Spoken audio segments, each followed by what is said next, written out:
2 सितंबर 2025 से US department of state ने एक बड़ा बदलाव लागू कर दिया है। अब ज्यादातर नॉन इमिग्रेंट वीजा एप्लीकेंट्स को इंटरव्यू देना ही पड़ेगा। मतलब साफ है कि H1, L1, F1, J1, O1 जैसे वीजास की रिन्यूअल के लिए अब ड्रॉप बॉक्स या इंटरव्यू वेवर ऑप्शन लगभग खत्म हो गया है। चाहे आप स्टूडेंट हो, IT प्रोफेशनल हो या फिर डिपेंडेंट, अब आपको यूएस एम्बेसी या कॉन्सुलेट जाकर इन पर्सन इंटरव्यू देना ही पड़ेगा। चलिए सारी डिटेल्स आपको देते हैं। नमस्कार, मैं हूं आपके साथ प्रेरणा कौशिक और आप देख रहे हैं एनबीटी इंटरनेशनल। तो पहले सिस्टम काफी ज्यादा आसान था। कुछ एप्लीकेंट्स को बिना इंटरव्यू वीजाज मिल जाया करता था।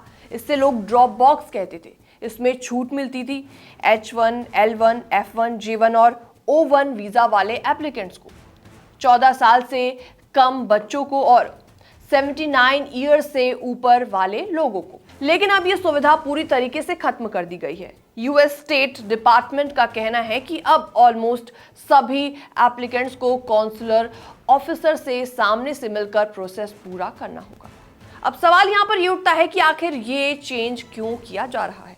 तो ऐसे में एक्सपर्ट्स का कहना है कि सरकार फिर से ट्रेडिशनल सिस्टम पर लौटना चाहती है, जहां रिगरस स्क्रीनिंग हो और हर एप्लीकेंट को फेस टू फेस इंटरव्यू देना पड़े। इसका सबसे बड़ा असर इंडियंस पर पड़ेगा। इंडिया हमेशा से ड्रॉप बॉक्स सिस्टम का सबसे ज्यादा यूजर रहा है। अब जब ये ऑप्शन पूरी तरीके से खत्म हो गया तो यूएस कॉन्सुलेट्स में वेट टाइम और बैकलॉग और भी ज्यादा बढ़ने वाला है। एग्जाम्पल के तौर पर प्रिया नाम की एक स्टूडेंट जो कि मुंबई से हैं, उन्होंने सिंगापुर से अपना F1 वीजा रिन्यू कराने का प्लान बनाया था ताकि इंडिया की लंबी क्यू से वो बच पाएं। लेकिन इसी बीच नया रूल कहता है कि एप्लीकेंट्स अपने ही देश में इंटरव्यू देंगे।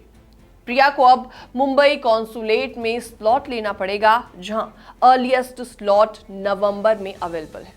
लॉयर्स का कहना है कि जिनके पास वैलिड स्टेटस है लेकिन वीजा उनका एक्सपायर्ड है, उन्हें इंटरनेशनल ट्रैवल करते समय बहुत केयरफुल रहना पड़ेगा, क्योंकि अब वापस आने के लिए उन्हें अब्रॉड जाकर इन पर्सन वीजा स्टैंपिंग करवानी पड़ेगी।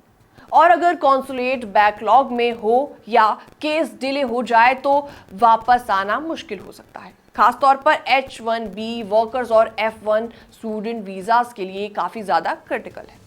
तो अब किन्हें छूट दी जाएगी ये भी जान लीजिए। तो इसमें छूट मिलेगी डिप्लोमेटिक और ऑफिशियल वीजास जैसे कि A, G, NATO कैटेगरीज वालों को।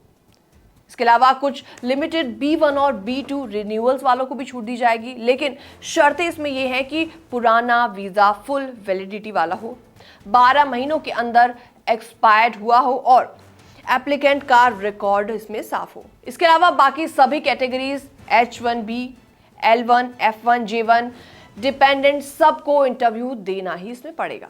एक और बड़ा झटका इसमें यह है कि अब थर्ड कंट्री वीजा एप्लीकेंट्स भी पूरी तरीके से बंद हो गए हैं। पहले इंडियन एप्लीकेंट्स थाईलैंड, वियतनाम या जर्मनी में जाकर वीजा स्टैंप करवा लेते थे ताकि इंडिया की लंबी लाइनों से बच सके, लेकिन अभी रास्ता पूरी तरीके से बंद कर दिया गया है। फिलहाल इस रिपोर्ट में इतना ही। बाकी तमाम अपडेट्स के लिए बनी रहिए एनबीटी इंटरनेशनल के साथ।